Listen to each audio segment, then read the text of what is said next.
Hi friends, welcome back to our channel Azadi talks.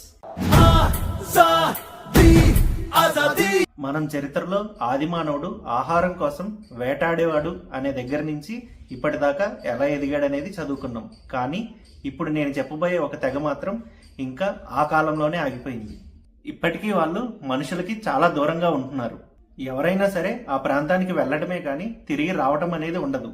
ఆ ప్రాంతానికి చుట్టూ 5 కిలోమీటర్ల రేడియస్ లో ఎవరూ వెళ్ళకూడదనే నిషేధాజ్ఞలు కూడా ఉన్నాయి. ఇంతకీ ఆ ప్రాంతం ఏదనేగా? ఈ ప్రాంతం మరెక్కడో లేదు, మన భారతదేశంలోనే ఉంది. అదే అండమాన్ నికోబార్ లో ఉన్న 572 ఐలాండ్స్ లో ఒకటైన నార్త్ సెంటినల్ ఐలాండ్. రీసెంట్ గా ఒక అమెరికన్ యూట్యూబర్ ఆ ప్రాంతానికి వెళ్లి తిరిగి వస్తుండగా పోలీసులు అరెస్ట్ చేశారు. అందుకే ఈ ప్రాంతం మళ్ళీ న్యూస్ లోకి వచ్చింది. అసలు ఈ నార్త్ సెంటినలీస్ పీపుల్ ఎవరు, వాళ్ళ స్టోరీ ఏంటో ఒకసారి చూద్దాం. సెంటినలీస్ అనేవాళ్ళు ఏన్షియంట్ ఆఫ్రికాకి చెందిన ఒక తెగగా చెప్తారు. ఎక్కడికి వెళ్ళినా గ్రూపులుగా వెళ్ళటం, వేటాడటం వీళ్ళ ప్రధాన ప్రవృత్తి. అసలు వీరు మన అండమాన్ నికోబార్ ఐలాండ్కి ఎలా వచ్చారో ఒకసారి తెలుసుకుందాం. ఆఫ్రికన్ థియరీ ప్రకారం కొన్ని లక్షల సంవత్సరాల క్రితం ఆఫ్రికాలో ఉండే హోమోసేపియన్స్ ప్రపంచంలోని వివిధ ప్రాంతాలకు మైగ్రేట్ అయ్యారు. అలా వచ్చిన వాళ్ళే ఈ నార్త్ సెంటినలీస్ పీపుల్ అని చెప్తారు. అసలు వీళ్ళ గురించి బయట ప్రపంచానికి ఎలా తెలిసిందంటే 1867 సంవత్సరంలో ఇండియా నుంచి వెళ్తున్న ఒక షిప్ ఈ ప్రాంతంలో క్రాష్ ల్యాండ్ అయింది. ఆ సమయంలో ఈ సెంటినలీస్ పీపుల్ ఈ షిప్ పై కంటిన్యూస్ గా బాణాల దాడి చేశారు. ఆ షిప్ లో ఉన్న క్రూ మాత్రం అందులోనే ఉండి ప్రాణాలు దక్కించుకున్నారు. వేరే రెస్క్యూ షిప్ వచ్చి వాళ్ళని కాపాడింది. అప్పుడే వీరి గురించి ప్రపంచానికి మొదటిసారి తెలిసింది. ఆ సమయంలో ఉన్న బ్రిటిష్ గవర్నమెంట్ ఈ సంఘటన గురించి మరియు సెంటినలీస్ గురించి తెలుసుకోవడానికి బ్రిటిష్ అధికారి పోర్ట్ మ్యాన్ ను నియమించింది. కొన్ని సంవత్సరాల పాటు ఈ పోర్ట్ మ్యాన్ అనే అధికారి ఆ చుట్టూ ఉన్న తెగల గురించి తెలుసుకున్నాడు గాని ఈ సెంటినలీస్ గురించి మాత్రం తెలుసుకోలేకపోయాడు. 1880 సంవత్సరంలో ఈ పోర్ట్ మ్యాన్ మళ్లీ ప్రయత్నించాడు వాళ్ళ గురించి తెలుసుకోవడానికి. ఆ సమయంలో అతనికి 2 పెద్దవాళ్ళు మరియు 4 పిల్లలు కనిపించారు. అతను వాళ్ళని కిడ్నాప్ చేసి దగ్గరే ఉన్న పోర్ట్ బ్లెయిర్ అనే ప్రాంతానికి తీసుకొచ్చాడు. అతను వారిని తీసుకొచ్చిన 2 రోజుల్లోనే ఆ 2 పెద్దవాళ్ళు చనిపోయారు. దీన్ని బట్టి మనం అర్థం చేసుకోవాల్సింది ఏంటంటే వాళ్ళు ఎప్పటి నుంచో బాహ్య ప్రపంచానికి దూరంగా ఉండటం వల్ల వాళ్ళ ఇమ్యూనిటీ సిస్టమ్ అంత గట్టిగా ఉండదు.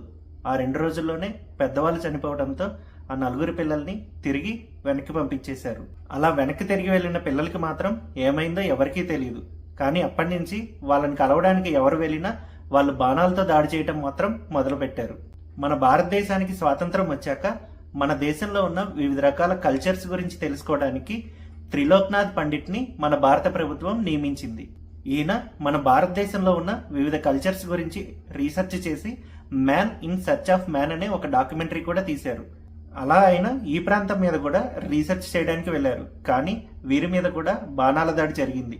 వెనక్కి తిరిగి మళ్ళీ వచ్చేశారు. 1991లో ఈ త్రిలోక్నాథ్ గారి టీం మళ్ళీ సెంటినలీస్ పీపుల్ ని కలిసే ప్రయత్నం చేశారు. అయితే వాళ్ళ టీంలో ఈసారి ఒక ఉమెన్ కూడా తీసుకున్నారు. ఆవిడ పేరు మధుమాల చటోపాధ్యాయ. ఎప్పటిలాగా ఈ త్రిలోక్నాథ్ గారి టీం ఆ ప్రాంతానికి చేరుకుంది. దూరంగా ఉంటూ ఒక బోట్ లో ఫస్ట్ పిల్లలకి ఆడుకునే బొమ్మలు మరియు కొబ్బరి బొండలు లాంటివి తీసుకుని వెళ్లారు. మొదటిసారి లాగానే దాడి జరుగుతుందని భావించారు. ఆ టీంలో మహిళ ఉండటం వల్ల ఏమో కానీ ఈసారి వాళ్ళు మాత్రం ఆమెతో ఇంటరాక్ట్ అయ్యారు. అలా వారితో ఇంటరాక్ట్ అయిన ఫస్ట్ పర్సన్ గా ఈవిడ చరిత్రలో నిలిచిపోయారు. అక్కడి నుంచి తిరిగి వచ్చిన ఈ బృందం గవర్నమెంట్ కి ఒక రిపోర్ట్ ని సబ్మిట్ చేసింది. ఆ తర్వాత మన భారత ప్రభుత్వం Andaman Nicobar tribal protection act 1991 ప్రకారం ఆ ప్రాంతానికి ఎవరూ వెళ్లకూడదని నిషేధాజ్ఞలు విధించింది. అలాగే ఈ ప్రాంతంలోకి ఎవరైనా ప్రవేశిస్తే కఠినమైన శిక్షలు కూడా అమలు చేస్తారు. 2004 ఇండియన్ ఓషన్ లో వచ్చిన సునామీ తర్వాత ఈ ప్రాంత ప్రజల గురించి తెలుసుకుందామని మన భారత ప్రభుత్వం ఒక బృందాన్ని పంపిస్తుంది. కానీ ఈ బృందం మీద కూడా దాడి జరుగుతుంది. 2018లో అమెరికాకు చెందిన జాన్ ఎలెన్చో అనే ఒక మత ప్రచారకర్త తమ మత ప్రచారం కోసం ఒక ఫిషర్ మ్యాన్ కి డబ్బు ఆశ చూపించి ఆ ప్రాంతానికి తీసుకెళ్లమని అడుగుతాడు. వాళ్ళిద్దరూ కలిసి ఒక బోట్ లో ఆ ప్రాంతానికి వెళ్తారు. ఈ ఫిషర్ మ్యాన్ మాత్రం దూరంగానే బోట్ లో ఉంటాడు. కానీ ఆ వ్యక్తి మాత్రం అక్కడికి దిగి ఆ ప్రాంతానికి వెళ్తాడు. అలా అక్కడికి వెళ్ళిన ఈ వ్యక్తి మీద వాళ్ళు బాణాలతో దాడి చేయటం, అతను చనిపోవటం చూసి ఈ ఫిషర్ మ్యాన్ వెనక్కి పారిపోయి వస్తాడు. అక్కడ జరిగిన విషయాన్ని పోలీసులకు వివరిస్తారు. పోలీసులు అతని బాడీని తీసుకురావాలని చెప్పి చాలా ప్రయత్నం చేశారు కానీ కుదరలేదు. అప్పటి నుంచి భారత ప్రభుత్వం ఈ ఐలాండ్ ని బ్యాన్ చేసింది, మన నుంచి వారిని కాపాడడానికి, అలాగే వాళ్ళ నుంచి మనల్ని కాపాడటానికి.